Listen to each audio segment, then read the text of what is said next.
আসসালামু আলাইকুম রহমতুল্লাহি ওবরকাতুহু।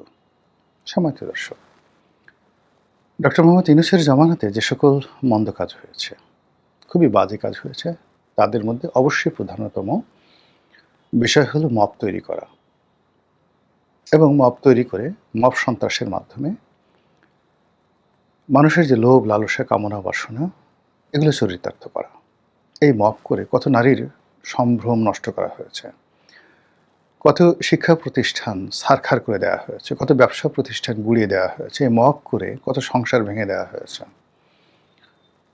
এবং টেকনাফ থেকে তেঁতুলিয়া পর্যন্ত কিভাবে যে কান্নার রোল বয়ে গেছে সেটি নিয়ে আগামীতে হয়তো মহাকাব্য রচিত হবে এবং সেই কাব্যে ভিলেন হিসেবে যেভাবে ডক্টর মোহাম্মদ ইউনূসের নাম আগামীতে থাকবে, এই বাংলায় ওইরকম ভিলেন আর কখনো তৈরি হয়নি, যে একটা পুরো সমাজকে নষ্ট করে দিয়েছে, রাষ্ট্রকে নষ্ট করে দিয়েছে, পুরো সিস্টেমটাকে একেবারে ওলটপালট করে দিয়েছে। এই ইউনূস জামানাতে আরও একটা কাজ হয়েছে, সেটা হলো মারাত্মকভাবে অশ্লীলতা, অশ্রাব্যতা এটি রীতিমতো প্রাতিষ্ঠানিক রূপ লাভ করেছে। যে কোনো সম্মানিত জ্ঞানীগুণী লোক তাকে গালমন্দ করা, তার সঙ্গে যৌনতা জড়িয়ে দেওয়া, পোলাও কোরমার সঙ্গে মলমূত্র আবর্জনা একত্রে মিলিয়ে মানুষকে খেতে বাধ্য করা এবং যে কোনো মানুষ সে সমাজের যেই পর্যায়ে রয়েছে, ডাজ নট ম্যাটার, যখনই আপনার পছন্দ হবে না তাকে আপনি নির্বিবাদে অকথ্য, অশ্লীল, অশ্রাব্য ভাষায় গালাগাল দিতে পারবেন। এই স্বাধীনতা ডক্টর মোহাম্মদ ইউনূসের জামানাতে অবারিত করা হয়েছিল এবং সেই স্বাধীনতার কারণে তারেক রহমান সাহেবকে উদ্দেশ্য করে ১, ২, ৩, ৪ তারেক রহমানের ঢ্যাসমার, অর্থাৎ এই যে সমকামিতা শুধু বিষয় না, পুরুষ ধর্ষণের এবং যেন পুরুষ নয়, রাজপুরুষ ধর্ষণের যে উন্মত্ততা, রাজাকে ধরতে হবে। আমরা এতকাল যে নিজেদের কাম চরিতার্থ করেছি, কখনো নিজেদের যৌন উন্মাদনা চরিতার্থ করার জন্য, বা কখনো প্রতিপক্ষকে ভয় দেখানোর জন্য, কখনো সমাজকে নষ্ট করার জন্য আমরা যে ধর্ষণ কর্ম চালাই, সেটা কখনো পুরুষের উপরে যায়, কখনো নারীর উপরে যায়। কিন্তু যে সমাজে পুরুষকে ধর্ষণ করা হয় বা পুরুষের সঙ্গে পায়ুষ্কাম করা হয়, এ সমাজ, সে রাষ্ট্র, সে জাতি, সে দেশকাল ইতিহাসে রাস্তা করে নিক্ষিপ্ত হয়েছে এবং সে জাতিকে পৃথিবী থেকে আল্লাহ রাব্বুল আলামিন রীতিমতো গজব নাজিল করে ফেরেশতা পাঠিয়ে জমিন উল্টে দিয়ে শেষ করে দিয়েছে। কিন্তু আমরা অতীতে যেটা দেখেছি সেটি হলো এই ধরনের মন্দ কাজ, জেনা, ব্যভিচার, এগুলো সমাজের একটা নির্দিষ্ট লেভেলে এগুলো প্রচলিত ছিল। কিন্তু কোনো নবীকে, কোনো রাসূলকে, কোনো রাজাকে, কোনো বাদশাকে, কোনো মন্ত্রীকে সেখানে ধর্ষণের শিকার হতে হয়েছে, কোনো রানীকে ধর্ষণের শিকার হতে হয়েছে, এই ধরনের নজির প্রাচীন জামানাতে, ফেরাউন জামানাতে, কোনো অসভ্য জামানাতে ছিল না। সাধারণত দুর্বলের উপরে এই জিনিসগুলো করা হয়। কিন্তু ইউনূসের জামানাতে যেটা হলো যে সবচেয়ে শক্তিশালী যে মানুষগুলো আছে তাদেরকে ধর্ষণ করতে হবে, সে নারী হোক কিংবা সে পুরুষ হোক, তাদেরকে ধর্ষণ করতে হবে। এজন্য বাংলাদেশের সবচেয়ে বড় বড় যে প্রতিষ্ঠানগুলো, আলোকবর্তিকা যে শিক্ষা প্রতিষ্ঠানগুলো আলোক ছড়াবে, আমাদের গর্বের যে শিক্ষা প্রতিষ্ঠান, সেই শিক্ষা প্রতিষ্ঠানগুলো থেকে আক্রমণ চালানো হলো ১, ২, ৩, ৪ তারেক রহমানের ড্যাশমার, তারেক রহমানকে ওটা করো। তখন তিনি প্রধানমন্ত্রী হননি। তো এই যে তিনি প্রধানমন্ত্রী হবেন তার আগেই তাকে অপমানিত, লাঞ্ছিত করার যে প্রক্রিয়াটা, যে অভ্যাসটা যারা শুরু করেছে, সে অভ্যাস তারা কিন্তু বন্ধ করেনি। সেকেন্ড থিং হলো তাদের আরেকটা স্লোগান তারা ওই সময়টাতে শুরু করেছিল, টিনের ছেলে কাউয়া অমুক আমার ঢ্যাস। নারীর যে জননেন্দ্রিয়, নারীর যে যৌনাঙ্গ, সেই যৌনাঙ্গের সঙ্গে আপনাকে তুলনা করা হলো। যদিও যৌনাঙ্গ আমাদের সবারই জন্মস্থান, আমাদের মা সেই মা এবং সেই যে যৌনাঙ্গ যৌনকর্ম সেখান থেকে আমাদের জন্ম হয়েছে, ডাজ নট ম্যাটার। কিন্তু মূল ব্যাপার হলো এটি আল্লাহ রাব্বুল আলামিন গোপন রেখেছেন, এটির ব্যবহার সীমিত করেছেন, এটিকে একটা সিস্টেমের মধ্যে রাখা হয়েছে, কিন্তু সেটাকে আপনি একটা পোর্ট্রেট করে আমার গলায় ঝুলিয়ে দেবেন, আমার মুখে ঝুলিয়ে দেবেন এবং আমাকে পুরো একটা হিউম্যান বডি, একজন মানুষ, একজন সম্মানিত মানুষ, তাকে আপনি সেই যৌনাঙ্গের সঙ্গে তুলনা করবেন যে এই পুরোটাই তার হোল বডি, পায়ের নখ থেকে মাথা পর্যন্ত একটা যৌনাঙ্গ। সেই যৌনাঙ্গতে কী হয়? মূত্র পড়ে, সেই যৌনাঙ্গতে ঋতুস্রাব হয়, সেই যৌনাঙ্গ দেখতে বিশ্রী, ইত্যাদি ইত্যাদি যা কিছু আছে সব আপনি একজন সম্মানিত লোকের দিকে আপনি ছুড়ে দিলেন। এবং সেই যে কাজগুলো, সেই কাজগুলো ইনুস জমানাতে রীতিমতো প্রাতিষ্ঠানিক রূপ লাভ করেছে। বীর মুক্তিযোদ্ধা ফজলুর রহমান সাহেবের বাসার সামনে দাঁড়িয়ে যখন মেয়েরা চিৎকার করে এই স্লোগান দিয়েছে, টিনের চালায় কাউয়া ফজলু আমার অমুক,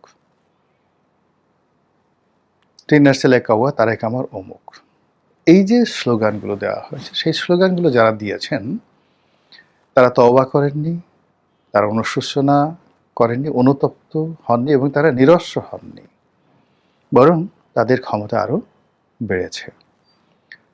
তারা এই যে বর্তমান জমানাতে কতটা দুর্নিবার হয়ে পড়েছে এবং কতটা যাকে বলে অশ্লীল এবং অশ্রাব্য হয়ে পড়েছে, তার প্রমাণ আপনারা লক্ষ্য করবেন যে স্বয়ং জামাতের আমির, স্বয়ং তারেক রহমান, তার কন্যা জাইমা রহমান, তাদেরকে নিয়ে যে অশ্লীলতা শুরু হয়েছে, অশ্রাব্যতা শুরু হয়েছে, এই অশ্লীলতা অশ্রাব্যতা ওই ইনুস জমানাতে যা কিছু হয়েছে তা কেবল স্লোগানের মধ্যে সীমাবদ্ধ ছিল।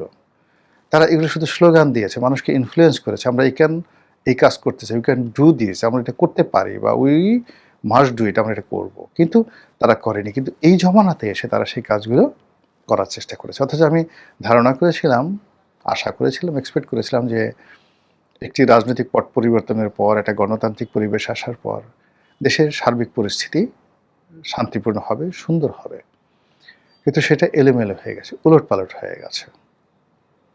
তো যাই হোক, এই কাজগুলো আবার এই যে নতুন করে যে সরকারের 2 মাসের মাথায় নতুন করে শুরু হয়েছে এবং বিশেষ করে এই পার্লামেন্টে যারা বক্তব্য দিয়েছেন, খুব চৌকুশ বক্তব্য দিয়েছেন, সেটা জামাতের লোক দিন বা বিএনপির লোক দিন বা বিএনপির সাথে যারা জড়িত আছেন দেন, যেমন পার্থ বক্তব্য দিয়েছেন, সালাউদ্দিন সাহেব দিয়েছেন, তারপর ফজলুর রহমান সাহেব দিয়েছেন, এ সকল মানুষদের ব্যক্তিগত জীবন, পারিবারিক জীবন, তাদের কর্ম, তাদের ইতিহাস, তাদের জীবনের যা কিছু ভালো, সব কিছুতেই তারা এই যে তাদের প্রতিপক্ষ যারা ইনুস জমানাতে গালাগালিতে এক্সপার্ট হয়েছিল, তারা এই 1, 2, 3 এবং টিনের সেলায় কাউয়া এই জায়গাতে এখন তারা নিয়ে আসছে।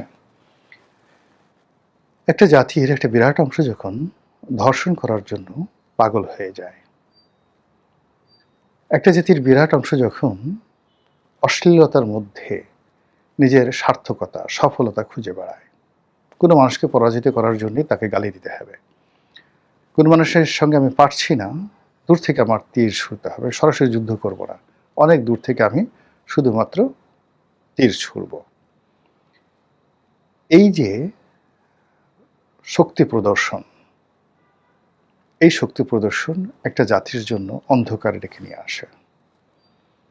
আমাদের এই দেশের হাজারো সমস্যা, আমাদের এই দেশের একই সঙ্গে হাজারো সম্ভাবনা আছে, কিন্তু এই যে সম্ভাবনাগুলোকে নেতৃত্ব দেবে কারা? সরকার।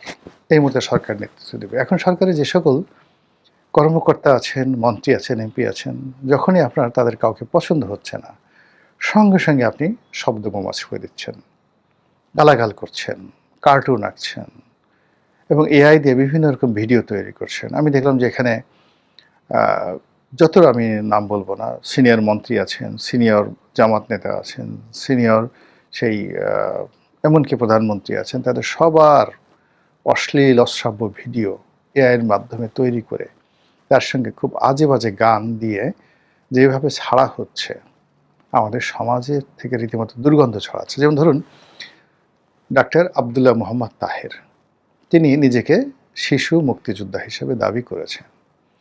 তার এই দাবির প্রেক্ষিতে তাকে নিয়ে কি হচ্ছে দেখেন, জাস্ট ইন্টারনেটে গিয়ে একটু দেখেন কি হচ্ছে। কিংবা ধরুন ফজলুর রহমান সাহেব বলছেন যে আমাকে জামাতের লোকজন ফজা পাগলা ডাকে, এবং তিনি মহান মুক্তিযুদ্ধ নিয়ে চমৎকার বক্তব্য দিয়েছেন। সেই বক্তব্য দেওয়ার পর তাকে নিয়ে ইন্টারনেটে এখন কি ধরনের ট্রল হচ্ছে।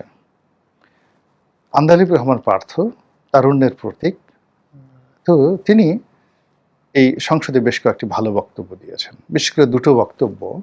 এইবার অধিবেশনে একটি বক্তব্য এবং প্রথম দিকে রাষ্ট্রপতি ভাষণের উপর তার যে প্রারম্ভিক বক্তব্য, এটি নিদারুণভাবে বিএনপির যারা সমর্থক তাদেরকে উজ্জীবিত করেছে। এবং পার্লামেন্টারি সিস্টেমে এই ধরনের ইনফ্লুয়েন্সিয়াল বক্তব্য সবসময় রেকর্ড হয়ে থাকে। এখন এই বক্তব্য যাদের ভালো লাগেনি, তারা এই তরুণ রাজনীতিবিদের ব্যক্তিগত জীবন, পারিবারিক জীবন, তার কণ্ঠস্বর, তার আচরণ, এগুলো সব নিয়ে ট্রল করছে।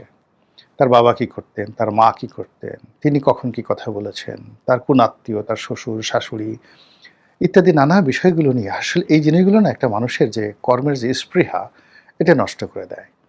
আপনি যাই বলেন না কেন, এখন আমার কথাই বলি, ধরুন আপনি আমাকে, আমার একটা বাবা আছে, মারা গেছেন, আমার মা আছেন বৃদ্ধা, আমার ছেলেমেয়েরা আছেন, আত্মীয় স্বজন আছেন। এখন আপনি সবাইকে নিয়ে ট্রল করলেন, সবাইকে নিয়ে ট্রল করলেন। সব পরিবারে কিন্তু গরিব আত্মীয় স্বজন থাকে, সব পরিবারে ধনী থাকে, সব পরিবারে একটু দূর সম্পর্কে গেলে চোর গুন্ডা বদমাশ সবই থাকে। এখন এই জিনিসগুলো নিয়ে যখন ভীষণভাবে ট্রল করা হয়, ঢোল বাজানো হয় চারিদিকে, অমুক অমুক ছেলে, চিনি চোরের ছেলে, অমুক চোরের ছেলে, এর সাথে টাকা মেরে দেওয়ার ছেলে, যা যে বাজে সব কথাবার্তা, এগুলো যখন খুব ব্যাপকভাবে হয়, তখন আসলে মানে প্রত্যেকটা মানুষের মধ্যে একটা জাতিকে দেওয়ার মতো যে জিনিসগুলো থাকে, সেই জিনিসগুলো আর বের হয় না। এখন এই জিনিস শুরু হলো মারাত্মকভাবে কিন্তু ইউনূসের আমলে, এমনকি শেখ হাসিনার জামানাতে, আগের সরকারগুলোতে, এরশাদের জামানাতে এই জিনিসগুলো ছিল না। ইভেন এরশাদকে নিয়ে যে আমরা স্যাটায়ার করতাম বা কথাবার্তা বললাম, দেয়ার ওয়াজ এ পোয়েট্রি। তাকে নিয়ে কবিতা লেখা হতো, সব শালা কবি হবে। তাকে নিয়ে পদ্য লেখা হতো, দুর্নীতিবাজদের উল্লাস নৃত্য। তো এইরকম জিনিস, তাকে নিয়ে কার্টুন তৈরি হতো, বিশ্ব বেহায়া। কিন্তু কখনো কোনো অবস্থাতেই মানে তার বাবা মা আত্মীয় স্বজন এগুলোকে নিয়ে কোনোদিন ট্রল করা হয়নি। কোনোদিন বঙ্গবন্ধুর বাবা মাকে নিয়ে ট্রল করা হয়, জিয়াউর রহমানের বাবা মাকে নিয়ে কখনো আমাদের সমাজে ট্রল করা হয়। কিন্তু এখন তারেক রহমান সাহেবের দাদা কোথায় মারা গেছেন, দাদি কোথায় মারা গেছেন, তার জন্ম কোথায় হয়েছে, পাকিস্তানে না বাংলাদেশে, এই বিষয়গুলো নিয়ে এখন খুব নিষ্ঠুর আলোচনা হচ্ছে, খুব বাজে আলোচনা হচ্ছে। এইভাবে একটা রাষ্ট্র চলতে পারে না। আমাদেরকে বসতে হবে, গোল হয়ে বসতে হবে, আমাদেরকে জনমত তৈরি করতে হবে। যারা এই ধরনের কাজকর্ম করে তাদেরকে ঘৃণা জানাতে হবে, এবং তারা যেভাবে আমাদেরকে ঘৃণা করে ঠিক ওইভাবে নয়, ইন্টেলেকচুয়ালি যেন তারা রেকটিফাই হন, তারা আলোর পথ দেখেন। এবং সেই আলোর পথ যদি আমরা তাদেরকে দেখাতে না পারি, তাহলে আমাদের সবার জীবনে 1 2 3 4 হয়ে যাবে, এস এন্ড এভরিবডি। এবং আমাদের সবার টিনের চালের কাউয়ার পরবর্তী শব্দ, আমাদের মুখসৌষ্ঠব, আমাদের দেহসৌষ্ঠব, আমাদের নেত্র মানে চোখ মুখ সব যৌনাঙ্গে পরিণত হয়ে যাবে। মহান আল্লাহ আমাদের সবাইকে হেদায়েত দান করুন এবং হেফাজত করুন। আসসালামু আলাইকুম ওয়া রাহমাতুল্লাহি ওয়া বারাকাতুহু।